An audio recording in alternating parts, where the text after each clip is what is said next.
Good afternoon, everyone, and welcome to this event. I'm really excited to moderate today's panel discussion on cross-border government innovation. In a world in continuous change, where complex issues have become the norm and governments are increasingly looking beyond their borders to develop solutions to global challenges. But there are many examples where this is already happening, from handling pandemics to tackling migration to reduce economic carbon dependency. It's not yet clear how cross-border collaboration can be best achieved. Now, the question is, how can government really get better at innovating together for the public good? And this is one of the key questions we are raising to experts in our series of cross-border webinars. And we have a stellar set of speakers to answer it today. But before we get to a start, let me introduce Janos Bertuk, Deputy Director of the OECD Public Governance Directorate, who will deliver some opening remarks. Janos, the floor is yours. Thank you so much, Marco, and thank you all speakers for this session on cross-border government innovation, and thank you everyone for joining this dialogue. The COVID-19 crisis has changed our life. It accelerated the digital transformation and the pace and scale of innovation, and at the same time, it's also exposed several shortcomings of pre-existing vulnerabilities. At the national level, it highlighted the lack of preparedness among governments to tackle global challenges. And Marco, you already highlighted some of them, but I would like to start, and of course, the climate change. This is high on the national and the international agenda, but also the pandemic, or the global, this is the value chain and the disruptions in the global value chain. So for that reason, at the global level, I think we need to face so many critical issues, because during the pandemic, we witnessed how public sector innovation has become a key tool to collectively address today's most pressing challenges. And at the same time, we face that government innovation efforts today, they are largely confined to national and local borders. So why is collaboration at the global level is not happening more often? How we can make this break in order to change the paradigm? The OECD Observatory of Public Sector Innovation, the OPSI, and the UAE Mohammed bin Rashid Center for Government Innovation, we have been working together in partnership over the last year in order to determine what innovative practices governments can best support cross-border collaboration. Together, we have conducted extensive research, had a global call for innovation to collect good insights and practices, and also facilitated a number of open global workshops on cross-border innovation. Last month, we launched the first results of this series of 3 reports. This was on achieving cross-border government innovation. And this report highlighted that issues facing governments are increasingly complex and transboundary in nature. They require existing governance mechanisms for international cooperation to adjust and adapt for managing them. It also showed how governments are leveraging new governance structures, including innovative governance bodies, horizontal networks, coordinated systems approaches, in order to tackle issues that cut across borders. While these efforts have provided an architecture for cross-border government innovation, a number of governments have employed other novel methods to bring forth new thinking and test potential innovative solutions. Today, I'm really pleased to be here with our partners from the UAE to launch the second, and this report on surfacing insights and experimenting across borders. The OPSI team, and led by Marco, they will add the URL for this report in the Zoom chat. Just a few words how we see that experimentation emerged as a key mode on innovation in government. It is gradually becoming a norm. Ideas they are becoming more realistic solutions from these efforts in order to test and help implementation, to promote learning and how to keep, for example, the risks levels manageable. The success of experimentation within countries has led governments to apply similar approaches in cross-border and even global context. The report, the second report, includes a number of case studies, best practices, tools, and resources and recommendations to governments to help governments make progress in surfacing and testing new ideas across borders. Let me give two examples. The Deep Space Food Challenge is an international collaboration between the Canadian Space Agency and the US, the NASA, that incentivizes innovation to address gaps in the field of food production technologies. But this could also meet the needs of space exploration, in addition to address terrestrial needs, such as reducing food insecurity on Earth. Another example is the Global Innovation Collaborative. It's a network and a platform for collaboration through which city governments from around the world, they launch open innovation competitions and invite passionate innovators to deploy solutions in local testbeds. This resulted in more resilient and sustainable cities. For speakers, and I thank you again for joining today, because you are engaged with these two case studies and other initiatives discussed in the report. I really hope that you will find this dialogue and the findings and the conclusions of this report useful. They can lead to a larger debate on how governments can come and direct innovation for global collective action. Before I conclude, I'd like to kick off a brief poll to get your views from the audience and start this dialogue. So the question, is it possible to put on the screen the question? So the question is, thank you so much. You could see that it asks what you consider the most important challenge or barrier to cross-border government innovation. You could see the four options for your consideration to choose from the cultural aspect, the barriers and norms, or more the lack of feedback mechanisms and learning loops, the ecosystem, which is undeveloped as a background, or the scaling of experiments. So thank you so much for your feedback and insights. And the results of this poll will be discussed very shortly during the dialogue. I wish you all fruitful discussion. And this is really a great pleasure to pass the floor to a partner, and Abir Tanak, the director of the UAE Mohammed bin Rashid Center for Government Innovation. Thank you so much.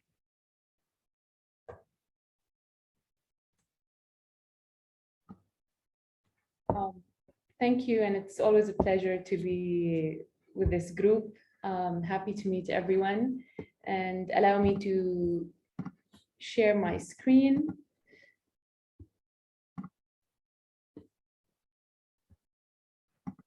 Yes, so hello, my name is Abir Tahlak. I'm the director of the Mohammed bin Rashid Center for Government Innovation in the UAE's Prime Minister's Office. I'd like to begin by letting you know that in the UAE, we set very high ambitious. And our goal is by 2071, or the aim is to be the world's leading nation. So I thought I'll use my allocated 5 minutes to present to you all the UAE and our public sector innovation, and our most recent cross-border collaboration. So for 2071, we've set 4 government priorities. To be the world's leading economy, the world's leading education, the world's happiest society, and the world's leading government. And in a few days, on December 2nd, the UAE will be celebrating its Golden Jubilee, will be turning 50. So in preparation for this special day, and the UAE government Earlier this year, the UAE hosted its ministerial retreat to plan for the next 50. So the discussions revolved around leapfrogging the UAE in all sectors and also increasing the rate of collaboration across entities and agencies across the nation. So this marks a new phase for the UAE. And we are aware that we need to start shifting our gears to achieve the mission we've set for 2071. And the question you have just nudged in this poll is actually one of the main questions that we as the UAE even acknowledge and understand is, how to move forward. So recently, a list of principles have been announced to provide this direction for our next 50 years to guide for the country's next era, if we may call it, and a new government methodology and framework were also announced to deliver those 10 leadership principles for our next 50 years. And the methodology underlines 5 main takeaways. So government will be led by major transformative projects. The government cycle will be flexible and fast. And of course, agile is the main concept. Sectoral priorities will be defined and ministerial teams will be created to deliver on them. Performance contracts will define the shared ownership and expected results. And of course, performance will be measured, leading to incentives and rewards. So, and this is where we come into play, if you may say. So the Mohammed Rashid Center for Government Innovation, we were established to cultivate a culture of innovation within government sector through the development, of course, of an integrated framework. We at the center, we aim to make innovation one of the key pillars of the UAE government, in line with the vision of His Highness Sheikh Mohammed Rashid Al Maktoum, UAE Vice President, Prime Minister, and ruler of Dubai, to enhance governmental operations and the country's competitiveness by making the UAE government one of the most innovative governments in the world and promoting, the digital knowledge-based economy. And hence, the Mohammed Rashid Center, of course, was established to be in the center of government and to be a champion entity for this effort in the government. And of course, our model, we always operate around enabling capabilities, enriching the culture, and of course, pushing for experimentation in government work. And as I just mentioned, we're here to strengthen the whole ecosystem regionally and internationally across board. And as leadership in the UAE, and we at the center, we truly believe that human capital is the most important resource that we have. It is the way forward, and we have launched special programs to support that, and of course pushing the innovation agenda forward, with the, of course, creation of the Chief Innovation Officers back in 2015 across all our federal entities. We also work towards building capabilities by offering a range of workshops and courses for different levels. So we're not just talking about the first level of the Chief Innovation Officers, but we go into the different levels and expertise. Allow me to speak a bit about our Tecla Platform. And I hope in this session, we all learn a new Arabic word. Tecla is innovate in Arabic. So Tecla Platform is the first Arab platform for government innovation that aims to build a generation of Arab innovators. We understand that we have a very special niche and a special audience of Arabic speakers, which we believe creating and making available Arabic content about public sector innovation is key and important. So the platform includes interactive educational courses, a comprehensive knowledge-based database of global innovations, articles about government innovations, reports that are monitored globally and in the Arab world. And of course, we have most of our now courses subtitled in English to make available too. And as we all know, our government and many of us here have no patience, and we want to see results and we want to see them faster. So it is important to show early successes, and if the case we might fail, then let's fail faster and move forward and learn from that situation.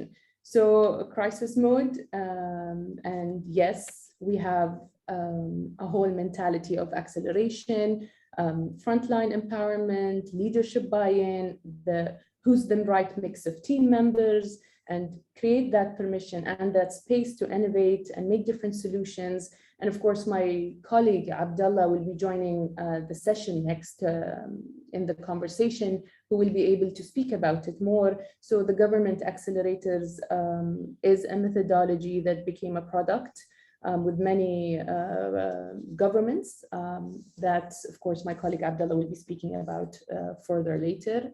We also created regulatory sandboxes to allow for legislators to work hand in hand with those that are disrupting legislations and co-writing future-proof for laws. And of course, the UAE government also created the Ministry of Possibilities.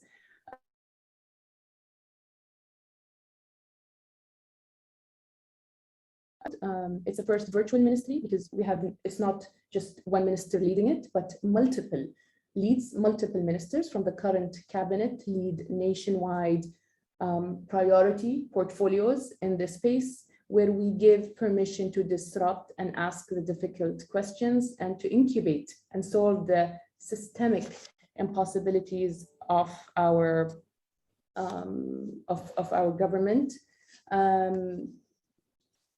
And having a space as the Ministry of Possibility, and of course I'm privileged personally to be part of this team, is how the UAE government was bold enough to actually announce such a ministry, to experiment different incubation models, different setups of how do we disrupt, how do we ask the tough questions that no one takes the responsibility and the lead to solve or answer. Again, it's about teaming up. How do we come together as different agencies, entities, users, players, whether it was federal, local, private, individuals, academia. So this is the space that was actually created for that. And since the second report sheds light on innovation through cross-border collaboration, surfacing insights and experimenting across borders, I'd like to take this opportunity and mention some examples led by the UAE here, which we promoted. The whole activity of cross-border collaboration is the Moonshot Apprenticeship Program. So a program that was launched by the UAE government in June 2021, which united young minds, talents, and governments together to tackle the most pressing challenges of our time. The program, of course, paired UAE nationals with international counterparts to develop moonshot projects for the UAE under 5 priority sectors, which were, of course, data, economy, global talent, and global outreach.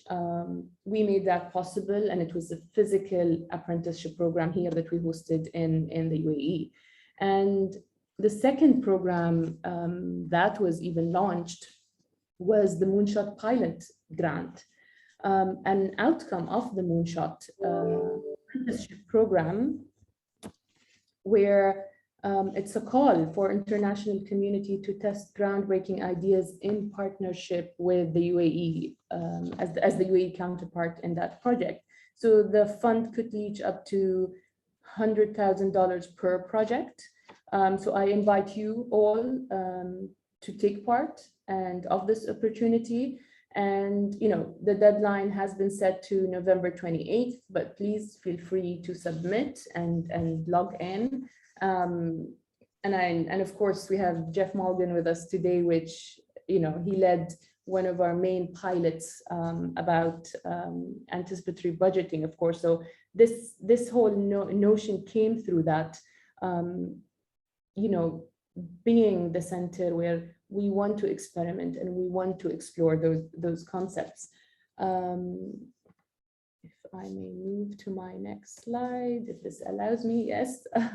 So as I said, these are the criteria. This is the moonshot pilot. Who could apply? What are the criteria? All clear on our website. And last but not least, just wanted to share that the UAE joined 6 other nations in the Agile Nations Network to foster global cooperation on rulemaking in response to innovation. And of course, you may find more details in this initiative in the report. And I would love to end this with the quote from His Highness, where he says, "We believe innovation in government should be an everyday practice.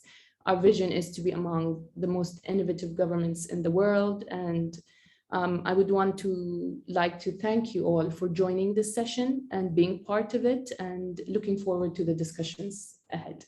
Thank you very much. Thanks, Sabir, for this great overview of the accomplishment in the UAE. And I have to say that it's always very instructive to see how the UAE are really pushing the boundaries of what is possible, really trying to entrench innovation in the core of government and the public sector in general. Let's now get into the core of it. And you mentioned the second report that's been issued today. I'm giving the floor to Jamie Berryhill, that is working in the Observatory, to provide an overview of the findings of that report on surfacing insights and experimenting across borders. Jamie, the floor is yours. Thank you, Marco. And I'm going to share my screen quickly.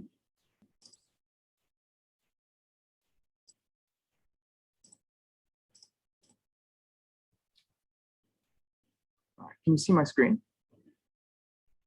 Perfect. And thank you very much, Marco and Abir and Janos. We'll want to get us really straight to the discussion. So I'm just going to give you a very brief overview of our process on our second report. And I'll add the link into the chat. I've done once already, and I'll add it again for folks who have joined, just to give you a sense of the work that we've been working on and how we're going to be carrying it into the future going forward. So as mentioned, this is the second in a series of reports on achieving cross-border government innovation that we've been doing in partnership with the UAE Mohammed bin Rashid Center for Government Innovation. So over the last year, we've been working together to do a lot of research and analysis and data collection on different methods and approaches governments are doing to innovate and do cross-border innovation in new and different ways. So the bulk of this, our analysis has been focused on 104 case studies that we identified through a global call for innovations crowdsourcing exercise. We identified another 131 cases of interesting and innovative approaches to cross-border innovation in the public sector through research. And then we brought together experts who are participating in these projects and who volunteered through an open call to 3 different workshops that we held in June to really get at different aspects of cross-border innovation and what challenges and success factors there might be, and to uncover additional examples. And last month at our conference, Government Beyond Recovery, we launched our first report in the series on governing cross-border challenges, which was really about governments putting in place the building blocks and foundations and new governance mechanisms to be able to collaborate across borders. We talked about new types of governance bodies, connecting countries transnationally, ground up or horizontal networks, as well as new different types of innovative systems dynamics like co-governance and co-funding across borders. And today we're really excited to launch our second report in the series on surfacing insights and experimenting across borders. So while the first report was really about top-down governance or horizontal networks, And this report is really about kind of the more ground up approaches. So ground up, we covered 3 different things. So one of them would be the ground up surfacing of insights and collective intelligence. So kind of taking some approaches that have already existed, but applying them in new cross-border and even global ways. So things like challenge initiatives, things like crowdsourcing exercises, things like democratic citizens assemblies, and really kind of raising the scope and doing something much larger than was done in the past, and taking a transnational approach to it. The 2 case studies we featured in this report, among dozens of other examples of really relevant and interesting cases that Janos mentioned, is the Deep Space Food Program, an international collaboration between NASA and the Canadian Space Program to incentivize innovators to come up with new ideas and solutions for food solutions for long-term space travel, as well as things that could really improve the food systems around Earth. We're really excited to have a representative here from NASA that Marco will introduce in just a moment to talk about her work in this area and approaches to cross-border collaboration. Our second case study in this was the Global Innovation Collaborative, so a network of cities across the world, from Paris to London to New York and Berlin, working together to host local challenges and working towards COVID recovery, and especially in the creative sector, with ideas to scale beyond that over time. And we have a representative here from the City of London as well, who's going to discuss the work in this project and then their efforts in experiences in cross-border innovation.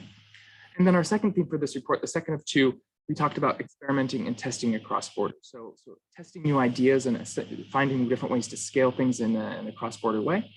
And the case studies we featured in this report was the 5G corridors or 5G MOBIX case studies, which stretches across the EU into China, into Turkey, trying to come up with experimental ways to test automated vehicles in different atmospheres and different conditions, as well as the government accelerators out of the United Arab Emirates. And we also have someone who is here to speak about that work and how they're accelerating projects in the government there, and doing knowledge sharing on how to move those forward. Some different key challenges and key success factors kind of arose out of this particular material. Some of the key challenges being cultural norms and lack of feedback mechanisms and learning loops, understanding the cost and benefits of the different cross-border partners, a big one being undeveloped ecosystems, and then another one in finding ways to consider the scalability of these type projects, especially in the design process and what success looks like, how it can be applied to other contexts. And then key success factors here, which often mirror the key challenges, showing how some of these are really make or break characteristics, being a culture of openness and innovation for the cases that we've seen that have done very well, agility and adaptability, understanding ecosystems and engaging diverse stakeholders, clearly defining roles and responsibilities, and kind of honing the role of cross-border facilitators or orchestrators, or people kind of working in the center of this space whose job is to build the relationships and bring people together. We have 3 high-level recommendations in this report that go along with 5 high-level recommendations we had in the previous report. One is to encourage and develop the capacities for these facilitator orchestrator type roles. Another one is mapping ecosystems and engaging the ecosystems players. A third one is iteration and learning. So building in kind of learning loops for these processes that you learn from yourself, that we can learn from each other. Scalable design. Sometimes we look at projects that are trying to scale, but it wasn't kind of a pre-considered notion early in the process, and that those projects that are scaling up have thought about this a bit in advance. And then really just developing the formal mechanisms that some people are using, that countries are using to make this happen. The sandboxes, test beds, things like this is really just doing it and trying to create these mechanisms that allow it to happen. And of course, these are high-level recommendations. These things are easier said than done. They could apply to several different contexts. So in early 2022, we're going to be working with experts and practitioners on a playbook that helps to try to ground these high-level recommendations from this series of 3 reports into something that can be a little bit more practical and hands-on for governments. So with that, I just want to say thank you again for joining us. If you would like to see the reports, they're at this URL that I'll add to the chat. And with that, Marco, I'll pass it back to you. Thanks, Jamie. Thanks a lot for this presentation. There will be a lot of picked up items in your presentation that we can use it for the conversation going forward. Before we move forward, just let me say that we're sorry. We understand that there has been some audio issues and you might not have heard all the presentations well. We're working on it and hopefully we'll fix it along the way. Now, thanks, Jamie, for this. Let me introduce the panelists that we have for this conversation, starting with Sir Jeff Morgan, Professor of Collective Intelligence, Public Policy and Social Innovation at University College London, UCL. Thanks, Jeff, for joining us.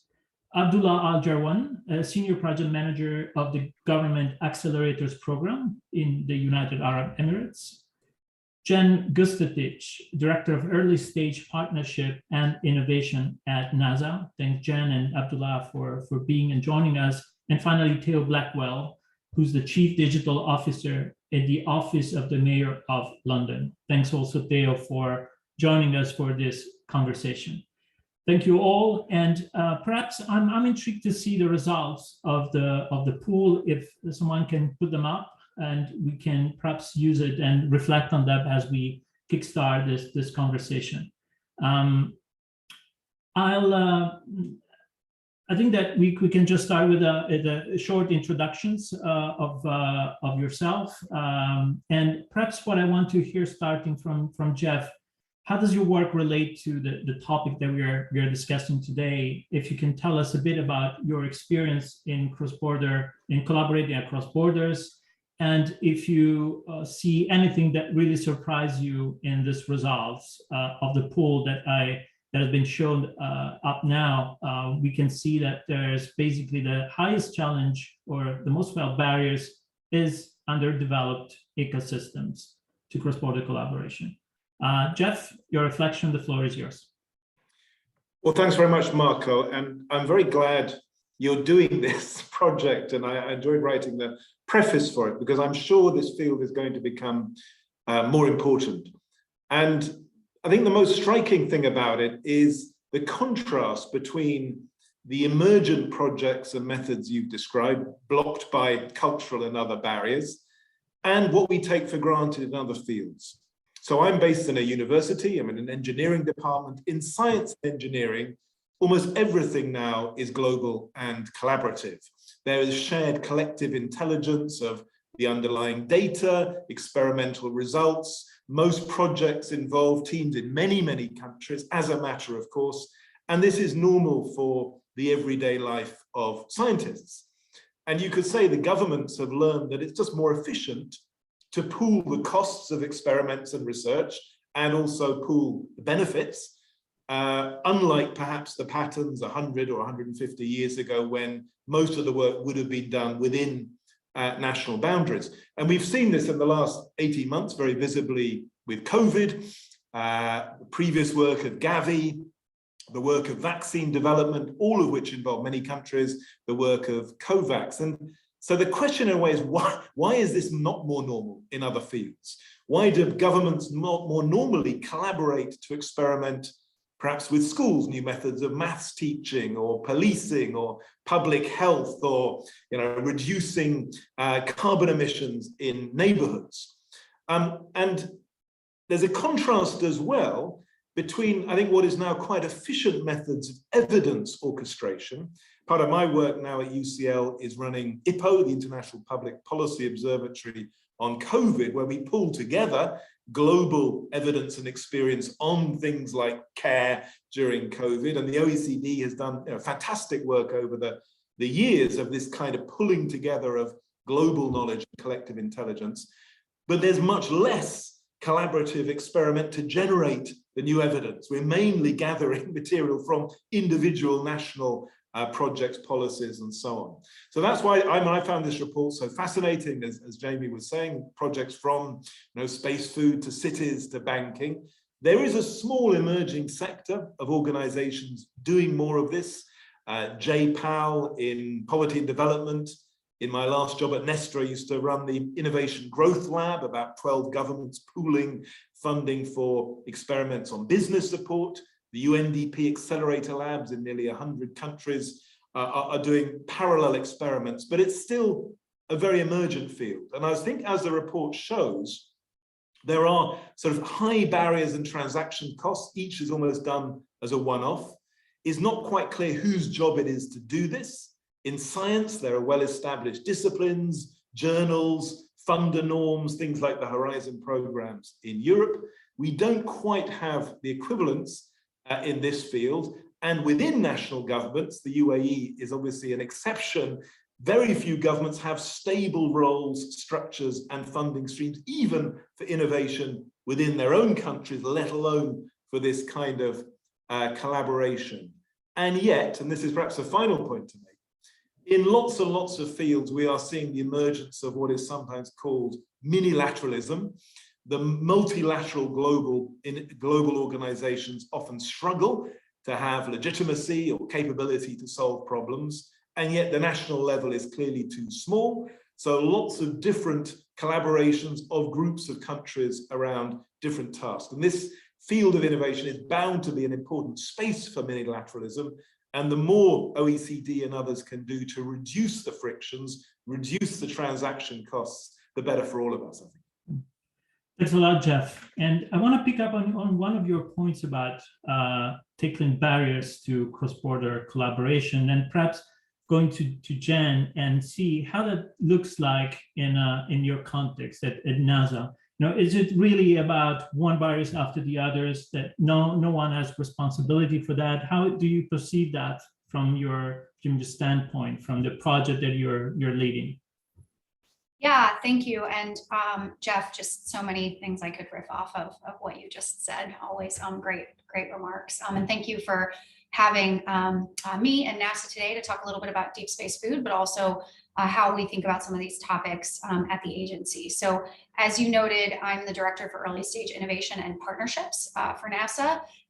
In that capacity, I lead roughly a $350 million research and development portfolio annually, where we invest in universities, small businesses, prize competitions and challenges, as well as our own internal lab workforce, in order to develop technologies and research to empower the next generation of aeronautics and space travel and science for NASA. And so we really harness a broad ecosystem of innovators, primarily domestically focused, but not all domestically focused, in order to advance priorities related to NASA's mission. And so one thing I just wanted to pick up on what Jeff said around, he didn't use exactly this language, but it's the language I use, which is innovation can sometimes feel like hand-to-hand combat each time. So as one project manager is getting started with a new way of business, they're having to negotiate with the attorneys, with public affairs, with the chief information officer shop, and sometimes feeling like they're doing that alone without a support structure to do that. And so part of my goal leading innovation for my portion of NASA, but also in various roles that I played at the White House and in other kind of innovation areas over the course of my career, is to try to reduce the barriers to innovation with every intervention that I can help take in order to scale innovation approaches within the government. And I've done this through not only prizes and challenges, but also through small business innovation research programs, as well as maker communities of practice and design thinking communities. And I'm working with a lot of these ecosystems, right? Folks that work on prizes, folks that work on the maker movement, folks that are embracing design principles. We really discovered a number of kind of strategies that are important to scale those approaches across organizational, agency, and even borders in order to scale more use of those approaches. And I've written more about this, and I'll share a link to it as well, but that really there's kind of 8 key elements to, and they don't have to be done in any particular order, but 8 key elements that you have to address in order to create ecosystems and scale innovations in a way that's sustainable.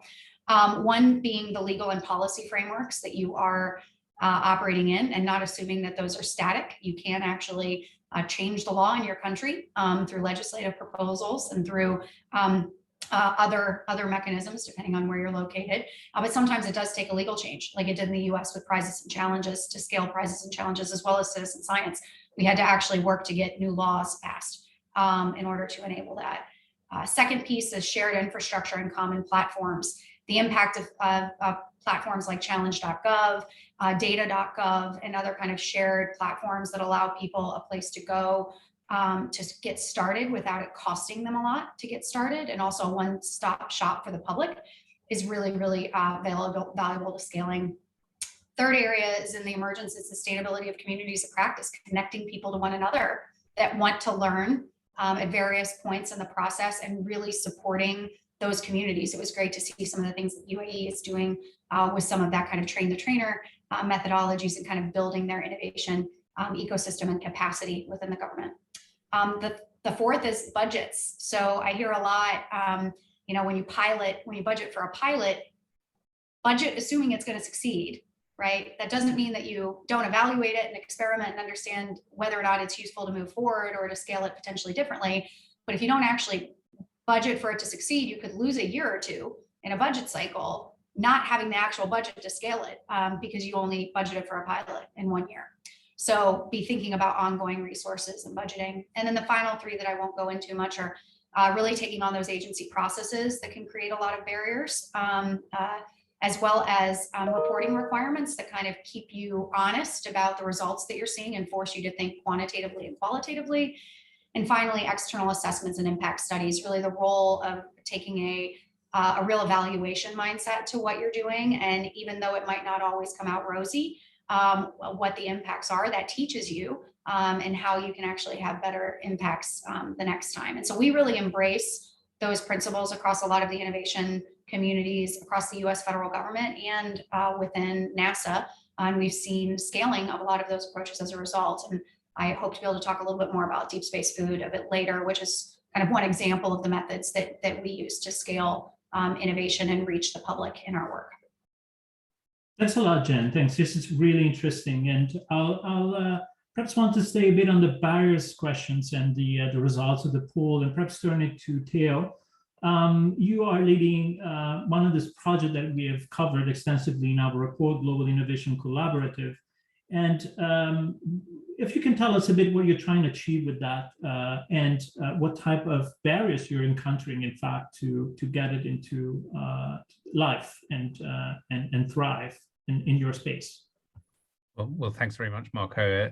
And it's a real pleasure to be here with this high-level audience to talk about this very important issue. And I couldn't do my job as Chief Digital Officer for London without a strong foundation and emphasis and political commitment to collaboration.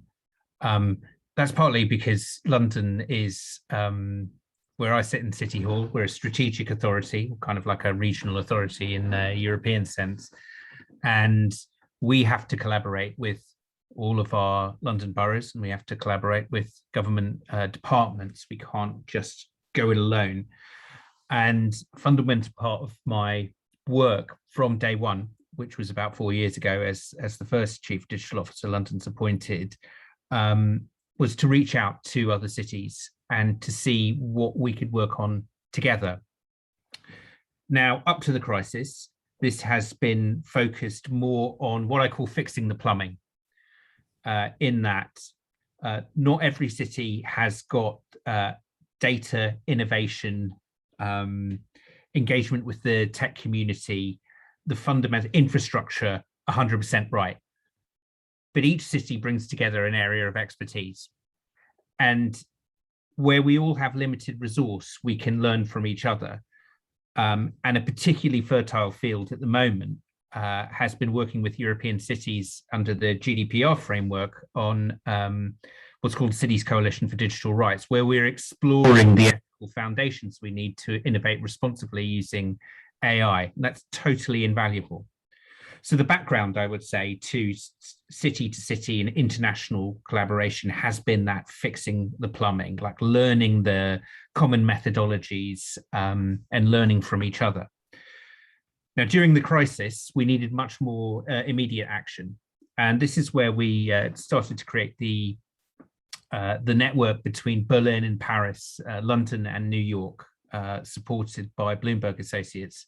And this was the Creative Cities Challenge. And we focused on an open call around the creative and cultural sector, because each of our cities have an amazing cultural offer. And during the lockdowns, it was this part of the economy that was being particularly punished. So we shared this as large cities with a historic cultural offer. And its aim is to spotlight innovations and to reinforce the multi-city international collaboration that existed before the pandemic, with a specific boost to that sector, and particularly the use of technology and digital platforms that could help the sector on the way out. So at the moment, we're actually in judging mode, and we're down to the last 15. The winner will be announced shortly. But platforms that are being considered are ones that support artists, support other aspects of the theatre and cultural sector, new payment mechanisms, the use of augmented and virtual reality in new settings. And I would say one thing about our experience with open calls, because of course everybody focuses on the winner if you've got a prize and a competition, and it's right that they do, but a secondary benefit of an open call process is exposing an element of our public sector, in this case the cultural team and all of those involved, with what's out there. Show them the art of the possible. So even though an idea might not win, we get the benefit and the takeaway of showing the potential of the technology that's out there for the future. So I think they are also very, very good at showcasing the ideas. And if we pivot in the future from cultural industries to things like how do we retrofit all of our housing stock in London, a very, very massive task, you'd be looking at an open call and the learning going into the housing sector. And the same applies to transport and social care and the other things. So I think that open call approach is extremely valuable, not just for the end product, but the learning by doing. Thanks a lot, Theo. And that's a very good point on the value of bringing other views, perspectives in, because we can learn a lot from what others are doing, but also, showcasing really what is at stake in this engagement process, and seeing them as a value per se. Now, Abdullah, you have played a very strong role in the government exchange program, which the previous presentation have hinted to, which has this focus on facilitating knowledge sharing across borders, especially to other countries. Now, why this activity has been focused on that? What can you share your insight on what you have learned and why it's so important to you? Sure, thank you, Marco. Well, I start from Adir's presentation, actually. She mentioned that we'll be celebrating the Golden Jubilee of the country next week here in the UAE. So that's the 50th birthday of the country.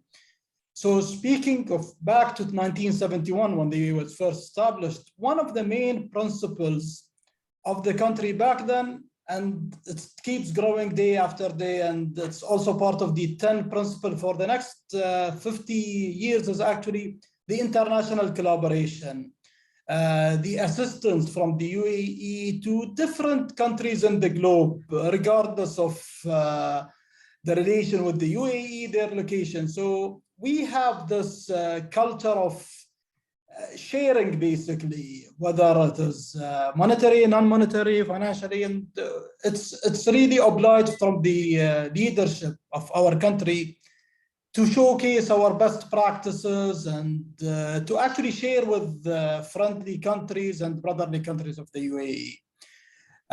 So the government exchange program is really nothing but a continuation of the country's effort of mutual collaboration with different countries, with the culture of giving and stuff. So back to the UAE government, based on the vision of the UAE government as being a citizen-centric government here in the country, focusing on delivering the best practices, the best services to the citizens, to the residents of the country. Therefore, we're having a lot of, as mentioned in the presentation, a lot of, I would say, proudly UAE tailored and made services, such as the Government Accelerator, which I represent in the Government Exchange Program. Other services such as the Excellence Award, the government services. So please, if you could allow me just to elaborate further on the Government Accelerator. So this is the tool which take us from ideation, innovation to not only execution, but accelerating execution. And we really have seen a lot here in the country, with the Government Accelerator methodology. How could we accelerate delivering of strategic agenda of the country? A lot of challenges has been resolved throughout this one. And we really proudly could say that we really developed something that we are really proud of, and we see the tangible effect to the citizen. And then again, back to the vision of the leadership, to the direction of the country, we happily share this knowledge with other countries for a lot of reasons. So one, which I've covered, basically is a continuation of the international collaboration with the countries across the globe. Second, basically, it's an opportunity for us. So it's not only a one-way offering, a knowledge sharing between UAE and X country or that country or so. It's actually another way around, it's testing of our tools that has proven their success here in the country with our own specific government formulation and stuff. So it's really great to see their effect in different types of governments in the world. So we've worked with different countries, with republics, with the democratic countries, with the different countries of the world. And we really feel proud, to see the success of our unique methodology. Again, I'll speak about the Government Accelerator with different parts of the world. And it's always, it offers us a great opportunity to enhance our services, our tools, etc. So in a nutshell, this is really basically why are we supporting other countries. It's basically back to the real commitment of our country to just support other countries. And then the second thing is it's across culture. Here in the UAE, proudly we say that we have people from 200 nationalities. So actually the formation of the country has been depending on a lot of knowledge that we have attracted from overseas. So it's now the time for the UAE to share, I would say, our knowledge and acknowledge the success of this story with other countries as well. Thanks a lot, Abdullah, for this. Now I want to go down perhaps something that is surfaced in your responses, in your intervention, which is the idea of the power of grounded up innovation and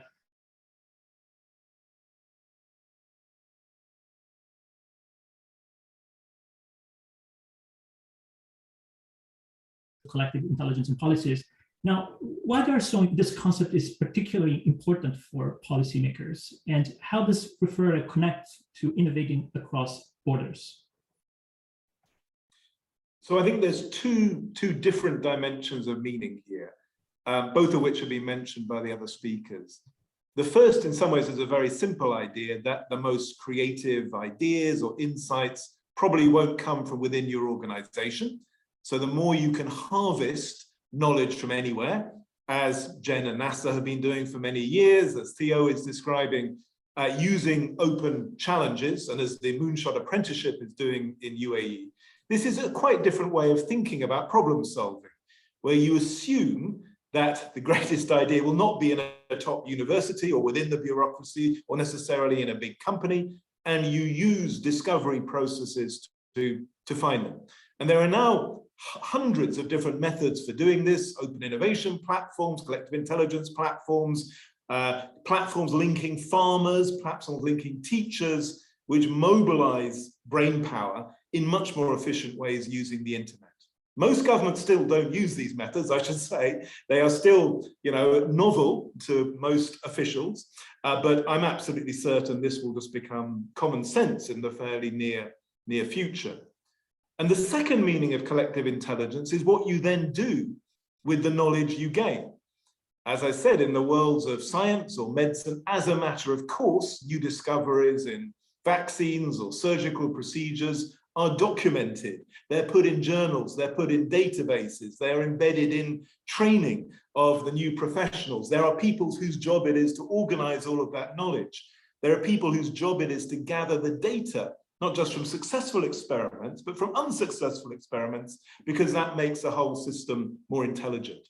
Again, we're beginning to get bits of that in the public sector and public policy, but on a far smaller scale than is normal in, as I say, engineering or medicine or new materials or even space science. And I think the task for the next 10 years is really to use the fact we have the extraordinary capabilities of the internet, the web, and data to organize collective intelligence in both of these senses and just make them part of how we do all our business. And both the versions I've described are of their nature cross-border.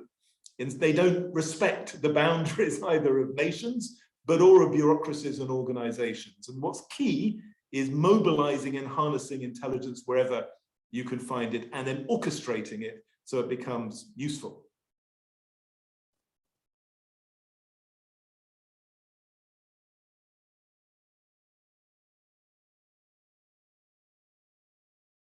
Sorry, Marco, have you disappeared? I think we've lost Marco possibly from our screens. And I'm going to maybe just one other comment, or James comment. I mean, it was very interesting hearing Theo talking about the creative economy and his project with the other cities. I remember 25 years ago being part of a network of cities working on the creative economy and creative clusters, but then it was very, in some ways, traditional. It was just a club which shared experiences, talked about what wasn't or wasn't working. Cities like Barcelona, Helsinki, London, and Berlin. Now it can be much more systematic and structured, with shared budgets, with shared learning, with much more constant interaction and peer learning between the projects. And that, to me, is a really exciting development. The world's cities becoming much more like a true global collective intelligence, using tools which weren't available for those previous creative city networks back in the 90s. Thank you very much, Jeff. And I'll step in for Marco for a minute while I think he tries to reconnect. I'd like to talk a little bit about ecosystems, and we've covered ecosystems quite a bit, and the ground up surfacing ground up insights, and collective intelligence really involves tapping into these ecosystems. So I'd like to learn a little bit more about your thoughts and approaches to first understanding your ecosystem, and then learning how to activate and really lean into these ecosystem players to try to bring about the most important insights and ideas and approaches. Jen, do you mind if we pass it over to you to learn about your approach at NASA? Sure. I'll take a first jump at that one. I'd say that there's potentially a few different ways to think about ecosystems, both vertically and horizontally. And there's probably whole other ways of directionally approaching an ecosystem. But much of my experience and a lot of the organizing experience in the US around innovation methods has been around some horizontal groupings, right? So communities of practice and ecosystems around prize competitions, communities of practice and ecosystems around citizen science. And the players who care about those different methods can look very different, both inside and outside of government. For example, in citizen science, there's an incredibly active academic community that's been experimenting and using citizen science approaches for over 100 years. The annual bird watch is something I think that just recently hit its 100-year anniversary of folks going out and doing an annual bird count. Citizen science going out and doing an annual bird count, which gives us information about migratory patterns and different types of animals in a record that's very different than other sources of data that we have. But there's that kind of horizontal ecosystem way of thinking about identifying not only who is interested in there, but what their interests are in that particular method, and how then you incentivize and grow that particular ecosystem of practitioners is a very different question than vertical ecosystems, where, for example, you might be looking at how to build a ecosystem of climate change related entities that are interested in taking on a particular moonshot challenge, which could be a grand challenge, could be some large program, could be related to horizons or missions, as Dr. Mazzucato also in Europe is speaking about. And the way that you build those coalitions and build those ecosystems that are more mission focused will look slightly different than the way that you build an ecosystem around something that's more method focused. And so I just say that you kind of need to know going in what type of problem you're taking on, what type of capacity you're trying to build, and to customize your approach to that based on, really having a deep understanding of the problem or the method that you're trying to advance. And it's not a one size fits all approach. Thank you very much, Jen. And I'm curious to hear about the kind of similar perspective from Teo, going from a portfolio like NASA and switching gears a bit to a city level portfolio like London, and working with the different councils and boroughs, and then also the side project with working with the Global Innovation Challenge and thinking about these different players. I'm curious, what role do you see ecosystems playing in cross-border innovation or cross-jurisdictional innovation, even within the same country? And are there certain key players that you think are the most important to be collaborating with?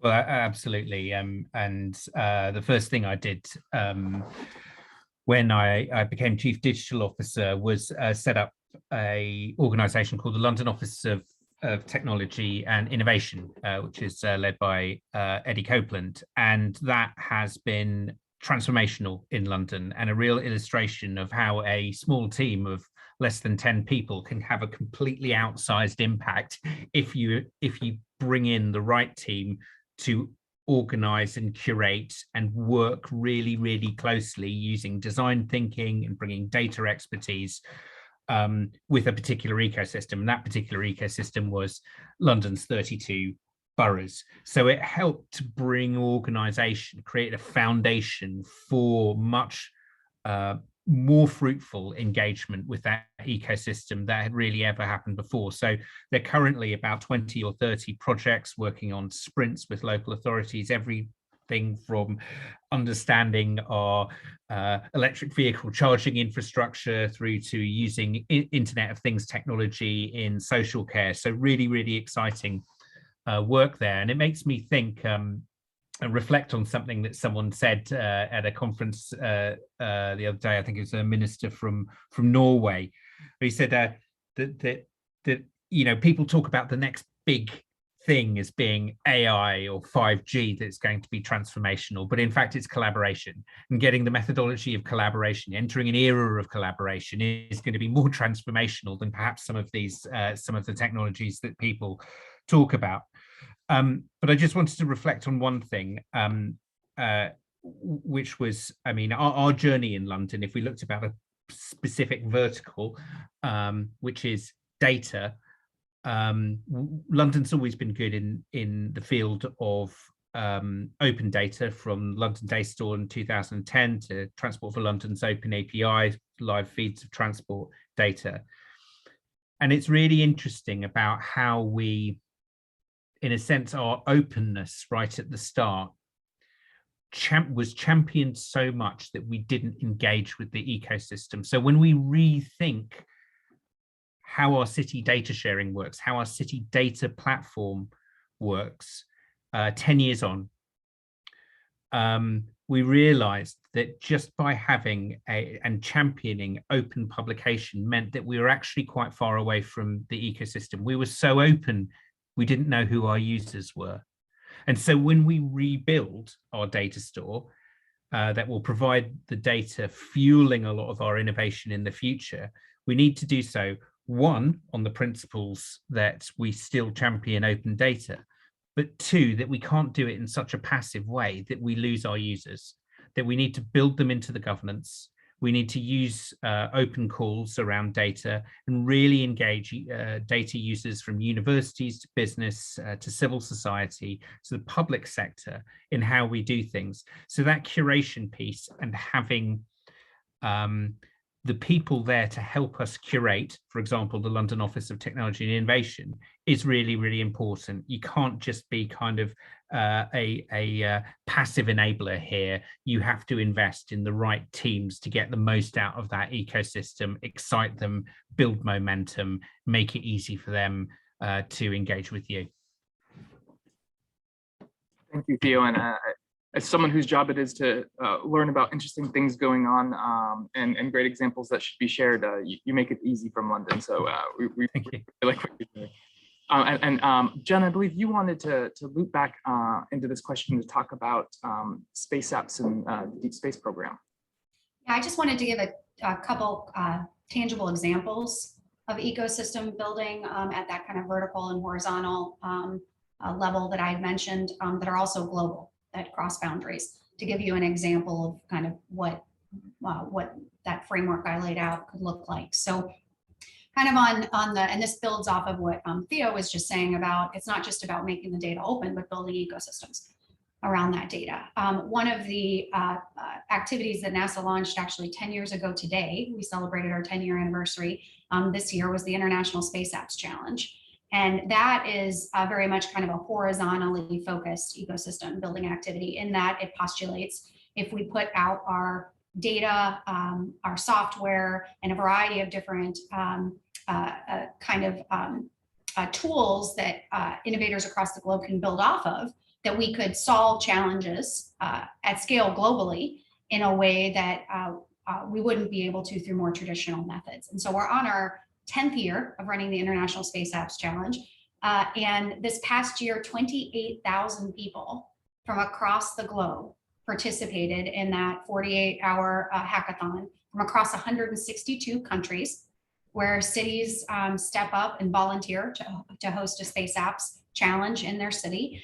And we pose what NASA will do, oftentimes with partners, is come up with challenge statements, make sure that the data is available, the open source software is available, and kind of give folks a way to channel kind of their energy and their prototyping of solutions.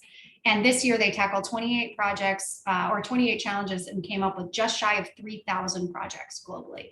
I have personally participated in several space apps, flew to Australia for one year, and to just see the energy around the globe that people feel when they're not just communicated to about the work of NASA, but feel like they have a meaningful way to engage in that work. It's incredible to see the energy and the empowerment that comes as a result of that activity. But that's around a kind of horizontal ecosystem building activity. People come because they want to use their data and their coding chops, right? Or their maker chops. And that's what they feel like they can bring. They may have not had any tie to space, but they know something about data and they have a computer, and they can also, put together, use a 3D printer, right? And so they're going to come over for a weekend and see how they can apply that to a space challenge.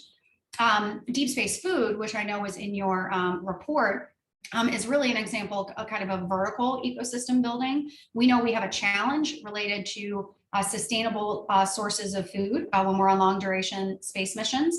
And this challenge sought to bring together kind of a coalition of people working on food challenges that might not necessarily have focused their energy on space food challenges, even though space food challenges have applications for sure for food availability on Earth. And so recognizing that this was a kind of a challenge area that was really important to space, NASA and CSA, the Canadian Space Agency, identified that these were this is a mutual challenge. This was something that both countries were interested in pursuing, both space agencies were interested in pursuing. And it was the first time NASA's actually approached doing a prize competition with cash on the line. For space apps, there's no money. Like there's it's much more intrinsic reasons why people participate, why they come for the weekend. But for our Centennial Challenges program, we typically offer a prize for a large cash prize purse. And since this was our first time collaborating with another country to do it, and we do have some kind of legal and policy restrictions about who we can make financial awards to, with US appropriated funds, we had to work on developing basically parallel prize competitions. And so each government organizes their own challenge, very similar challenge. They're co-marketed, but each has distinct rules, eligibility, but a lot of activities are synchronized. So we announced together, for example, in October, when we announced our 18 teams that won the phase 1 challenge, as well as 10 international competitors that aren't getting funding or prize funding, but are getting elevation of their solutions by being announced as top 10 international teams.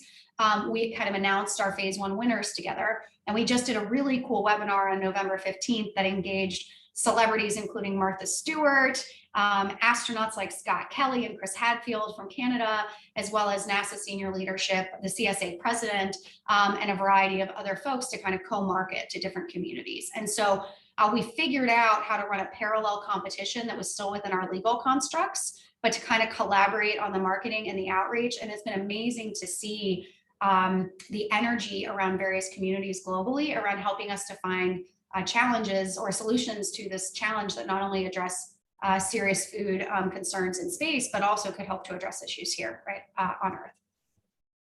Thank you, and really showing how it really can be done. And I think that that's a really nice example for the audience to be able to hear about. I'd like to shift gears just a little bit, and I'm going to save some time towards the end for some questions from the audience. But I'd also like to talk a little bit about how to kind of move beyond the initial piloting and ideas. This whole report that we have right now is about surfacing insights and experimenting across borders, which can be a first step or first several steps, but implementing those learnings and taking what you've learned and really changing kind of existing processes and structures, or creating new processes and structures to accommodate them seems to be kind of a challenging next step. So whether that's scaling up, whether it's backing in to new ways of doing things based on what you've learned from these small tests and what you've learned from ground up solutions, I think is kind of like the next level that we need to be looking at. Maybe Abdullah, I'm curious to hear about your work, and I believe that it involves kind of a 100-day challenge, and at that end of that 100 days, towards the end, there's a scaling process that there's a strategy for scaling and then an implementation. I'd love to know about how you take your efforts to the next step. Sure, thank you, Jamie, for this question. Well, basically, as mentioned, the government accelerator, it's really from innovation, innovative ideas, from experimenting to implementation, actually accelerated implementation. So as we noticed, the 100 days or less, it's 100 days is like the cap for implementing. The beauty of it, it's like piloting the innovative solutions, because by empowering the frontliner employees from the relevant entities, we really focus a lot on the stakeholder building as well. So we don't work with a single entity or so. We really focus on collaborative work, having the right mix of people from the different entities, the frontline employees, empowering them through our unique governance model that we really apply. And then we actually solve a specific challenge on a pilot phase basis during the 100 days area duration. And basically, as you mentioned, towards the very end of the 100 days journey, the whole focus will be on setting the sustainability team, how to sustain this innovative solution that has proven its success. We've really piloted it, we've implemented it on a specific geographical area or a specific service. And then the whole focus would be on how to sustain it on this specific area service and how to scale it up to different similar areas, to different geographical areas. So we've been doing it here in the UAE for the past 5 years now, here and then, and we're following the same methodology and approach while working with our colleagues in different countries of the world who are applying the 100 days methodology. So it's all, again, just to sum it up, it's all about collaboration and setting real targets and take it forward, as a day-to-day work operation within the lead entities working with us, basically. Thank you very much, Abdullah. I'm curious about your thoughts on the same question, Jeff. You've seen and been involved in a lot of different efforts, many different stages of maturity.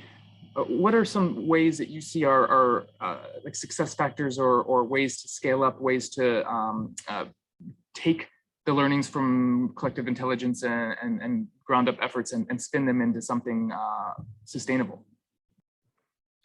Well, I certainly endorse all that's been said, including the value of sprints, of really pushing a sense of urgency for a 90-day or 100 days as part of a longer term process, because it usually then takes more time to implement. I mean, my short answer is perhaps a bureaucrat's answer, but this is where bureaucracy actually is essential, as well as getting rid of bureaucracy. I mean, most things happen when it becomes part of someone's job, when it becomes institutionalized. And I mentioned earlier vaccines, but I mean, vaccines are so much part of our lives now. It's not a bad example. I mean, 20 years ago, Gavi was created to get global collaboration on vaccine development because it wouldn't happen unless it was institutionalized. It became part of people's jobs, budgets were pulled together, science was basically mobilized, and then with COVAX, a distribution mechanism. And I think that's what we're missing. And that's what maybe we could work on collaboratively next year or two. On things like net zero, how do cities and nations really achieve their goals on decarbonizing, retrofitting old houses, neighborhood energy, and so on? There's a huge amount to be done, which needs lots of parallel experiments, rigorous measurement of what works, quick learning from what works and sharing that. The same in things like public health. How do we get fitness in all our cities? So everyone is doing 10 or 20% more daily exercise. Again, we don't quite know the answers. So you have to have a discovery process, open challenges which bring in the best ideas, but then structured experiments to test them out and gather the data and the evidence and share them. This, in the past, the OECD, as I said earlier, has done bits of this in things like labor markets, lots of experiments around how to get people ready for new jobs, but we simply lack the institutions to do this on most of the really important things of the next 10 years, like net zero, like education, like health, like poverty and inequality. And we need some institution building to allow this to happen at scale, mobilizing all the creativity which there is out there. And at the moment, we would essentially throw away our collective intelligence. Most of the time, we waste it, we let it dissipate, and future generations will be a bit shocked how casual and careless we are with what is probably our most valuable set of resources. Thank you, Jeff. And I want to take a little bit of time to go over some questions from the audience. So we have a question from Pritam Harimun. It says, what role would you say culture has on the development of innovation ecosystems and cross-border collaboration? And what would we learn about the influence of culture when what needs to innovate are high? So when the needs to innovate are high, such as during a pandemic. So it's kind of the culture question, and this really shone through the whole report. The biggest challenges were culture for projects that didn't have it to start with, and the biggest success factors for projects were a culture of innovation for projects that did have it. Teo, I'm wondering if you can talk a little bit about the culture question, and apologies if I keep saying Teo, if it's Theo. I've lived in France for too long, for it's just Teo automatically by now. So it's Theo. I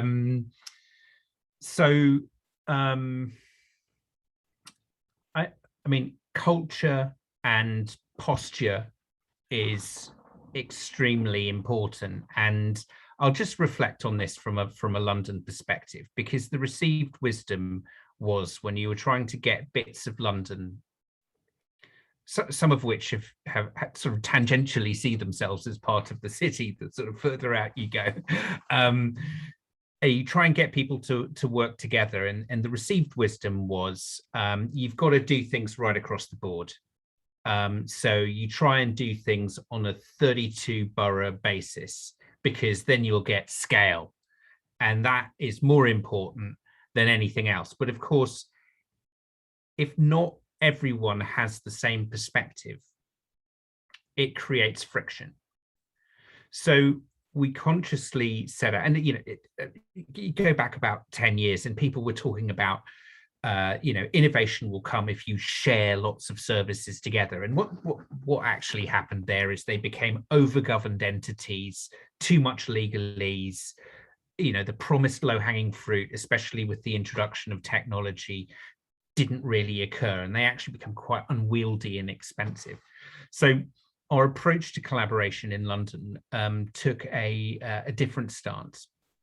It said, who of these authorities ascribes to a certain set of principles? And those are the principles we developed with some people who used to work for the Government Digital Service, and effectively embeds the agile methodology in municipal government.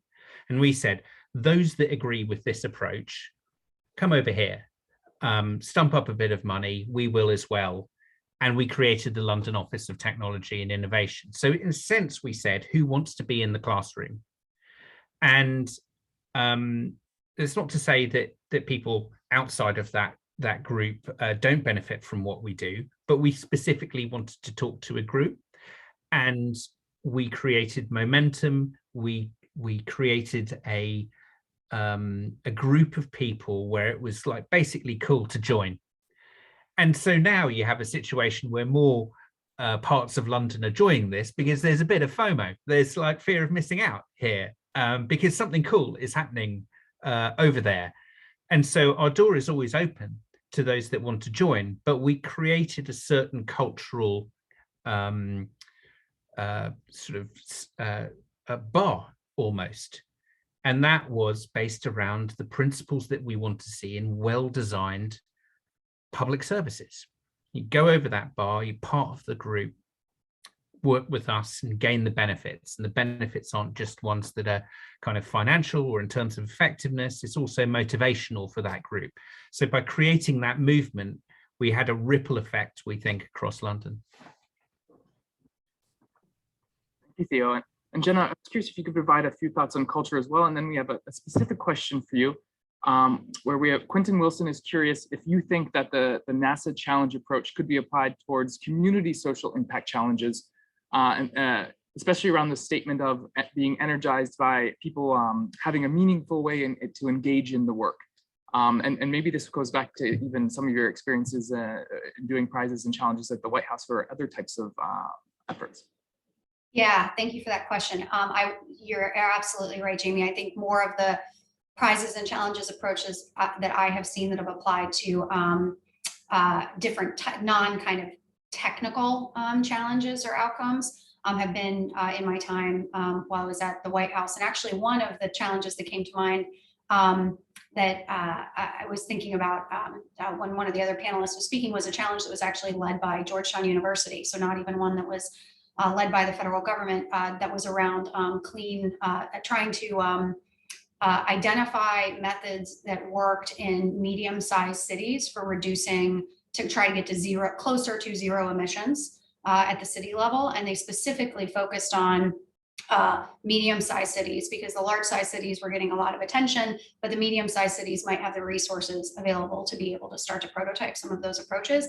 And it was kind of like this might be a very US-centric reference. It was kind of like an NCAA style, tournament style model of identifying kind of regional leaders and winners, and not necessarily one national winner, but identifying pockets of promise kind of regionally as a way to identify what approaches that could be very customized to the local environment, because especially with climate change, so many of the solutions are really locally driven with climate, such that then we could study and understand and develop the evidence to know what kind of practices should be scaled to other cities. And that goes beyond policy to kind of behavior and the way that they're incentivizing folks in the community to actually change perhaps their energy consumption behavior towards a broader objective.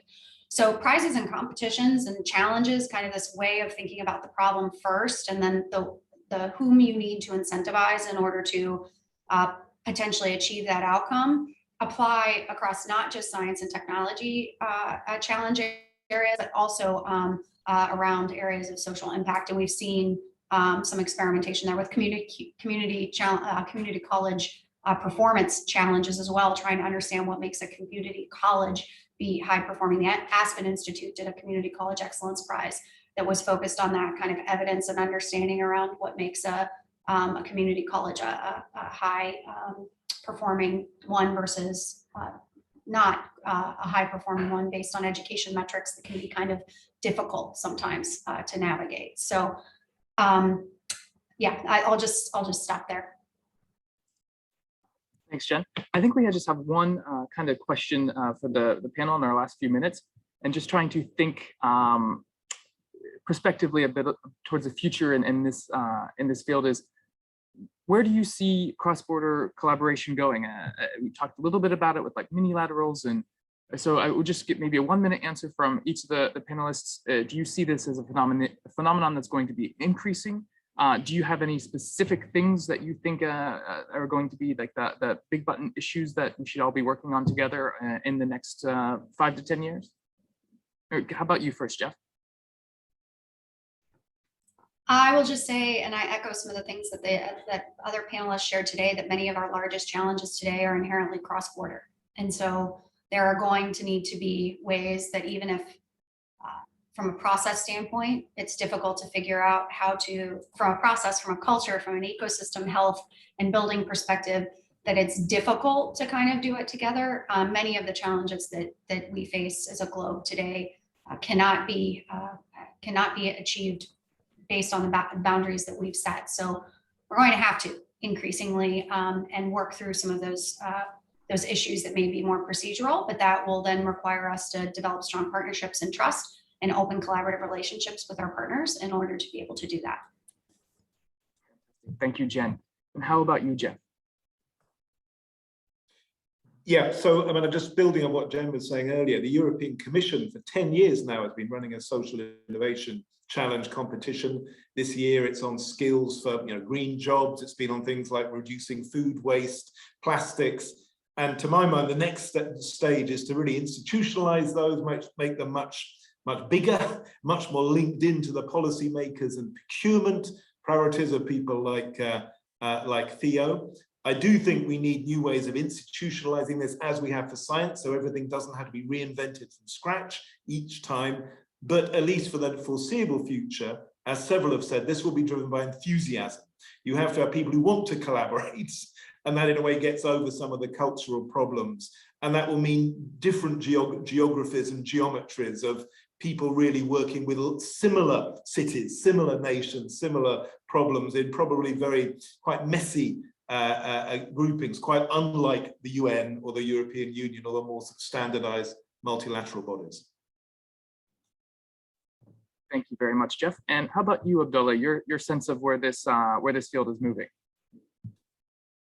I definitely see it strengthening within time. I mean, we as a world, probably in the region here, we're facing a lot of regional challenges. Let's say, when it comes to scarcity of resources, we've seen a lot of initiatives taking place lately. I mean, the carbon neutrality have been mentioned several times here, but some other stuff, food security, water security. And I think we see it over here in this, specifically in the region, the unemployment rates in some countries. Definitely these are all signs of stronger need, let's say, at least for cross-cultural collaborative in the future. Thank you, Abdullah. And last word to you, Theo. So I think I'd look at it from two perspectives. One is the area in which there's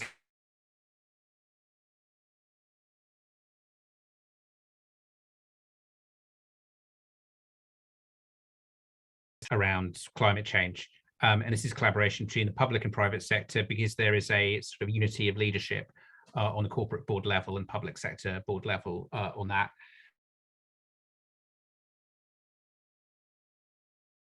National companies that span jurisdictions in helping to convene and partner and fund mechanisms to do that. But I think in practice, where we will see the broadest bit of collaboration is those discussions about the foundations that I was talking about before, when people are determining what standards we should be using, how we approach data and use data better, and the shared methodologies about how we design and convene and innovate together. All of those things, just riffing on what Jeff was saying, they take quite a lot of thought to spin up if you're starting from scratch, and there's limited resource and limited capacity in city government to do that. So that sharing of those foundations of growth, supported by new institutions, I think is the direction of travel that will have a significant impact. Very good. Thank you very much, Theo. I just want to thank you all very much for joining us. Thanks from the OECD. Thanks for Marco, who unfortunately had some internet connections and is on the phone with the help desk. So we really appreciate you taking the time to join us today. We didn't have a chance to get to all of the questions, but I think a lot of them are contained in the report. We have some questions on things like frameworks and types of stakeholders to be working with. We tried to document as much of that as possible in the report, so I'd encourage you to check that out. Thank you so much to Abir and Janos for opening up the session. And we really appreciate it. And we have our third report in the series that we'll be issuing early next year. With that, I'll get you back to the rest of your day. So thank you all very much.